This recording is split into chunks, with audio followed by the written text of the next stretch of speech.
So the Raspberry Pi Foundation today have launched a new Raspberry Pi, and it is this, a Raspberry Pi Model B Plus. And I've been lucky enough to snag one of these early, so I'm going to go through with you and break it down and tell you how this is different from the old standard Model B. So here on the left hand side we have the new Raspberry Pi Model B Plus, and on the right hand side we have a standard Raspberry Pi.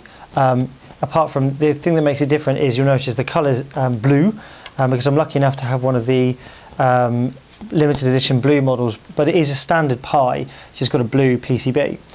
So moving on to the new model, what's different? What you'll notice here is that it has a additional USB port, so there's actually 4 in total USB ports instead of just the standard 2.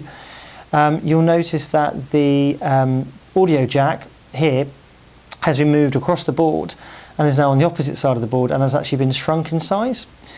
You'll also notice that the composite output, video output, has actually been removed altogether and has been taken up by this new row of GPIO output pins.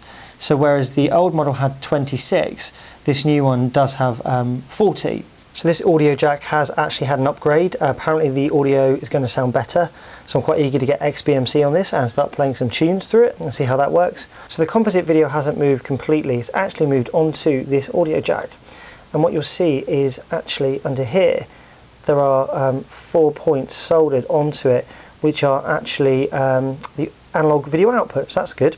Other slightly more subtle changes are that because the audio jack's been moved up to this side here, the camera input has actually been moved up a little bit next to the HDMI output, which is pretty much in the same place.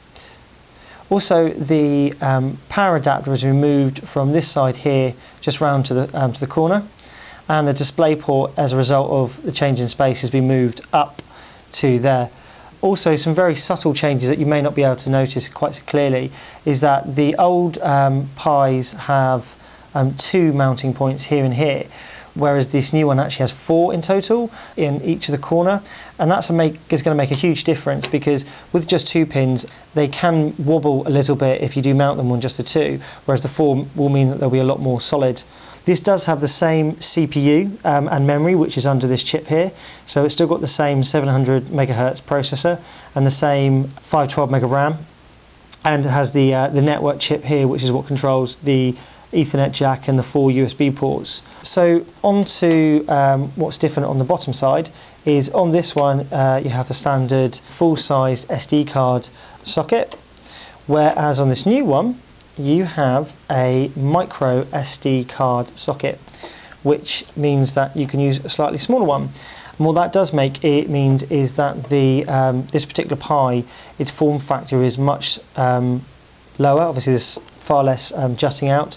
It still does stick out a tiny amount, but it is, as you can see, it's significantly better than on the old Pi.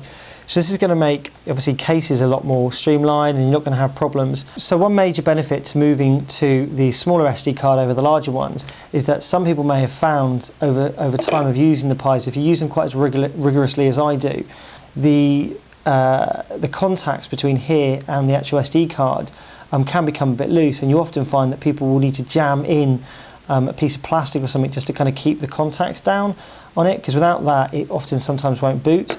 And I think with this new type of connector that you can kind of get from a mobile phone, I think that will have a lot more success. So what many of you may have seen on the market is these, which are adapters that allow an SD card to fit in, and because they're a bit thicker than a normal SD card, they actually stop that problem with the SD card coming loose. So whether or not you've got the old model or the new model, but this is definitely a problem that has been fixed. One thing that you can also tell is that whereas the old Pis, the edges on the board are really quite sharp, whereas these are actually a lot more rounded. So it actually looks a lot more like the original credit card. It kind of states itself to be credit card size computer, some nice rounded corners. Now there are a few things to note here. One is that some of the major components, such as the audio jack, the power connector, even the HDMI port and the new jacks and the GPIO, to be honest, all of the major components have been moved and shuffled all around the board, which means that your old existing cases will not fit at all.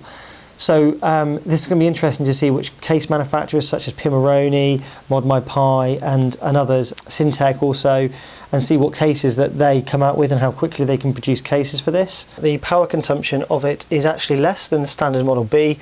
It's between 0.5 and 1 of a watt less than the existing B model. So for your battery pack and your mobile projects, you're going to see some significant benefits on that, which is great considering it's got an extra 2 USB ports as well. So with this new extended GPIO pin headers, it gives us essentially more standard GPIO headers than we had previously. There is an ID SD and an ID SC. Quite frankly, I have very little idea what these things do, so hopefully in a future video I will learn what they are and I will teach you. Other than that, all of the normal standard connectors are pretty much the same as what they were before. So one last thing to notice is that if you've been using these micro SD card readers and you've got a little SD card, I quickly booted this one up. This has been in the Model A and it didn't boot, it just had a black screen. What you do get in the box, and there's the box, is you do get a SD card with an 8 gig SD card. So you've got the adapter to plug it into your laptop or whatever you use to image it, and then you get an SD card in there, and that should boot straight out of the box. So I believe that comes with the package. We'll find out what Element 14 are selling.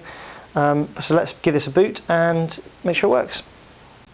So when it boots, you'll notice there's the power and the activity light, and again, like lots of other things, they've been moved as well, completely out of the way to the back of the board.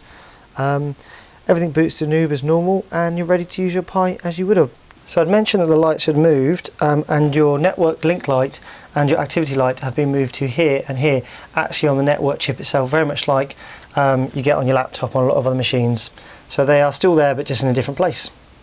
In general, everything is being streamlined really. All the ports are in line with the PCB and aren't hanging off anymore, and it's a far more polished version of the device, and I think it's a really great revision of what they've done, and I think we should all go pick one up. So if you like what we do, like me on Facebook, follow me on Twitter and subscribe to the YouTube channel.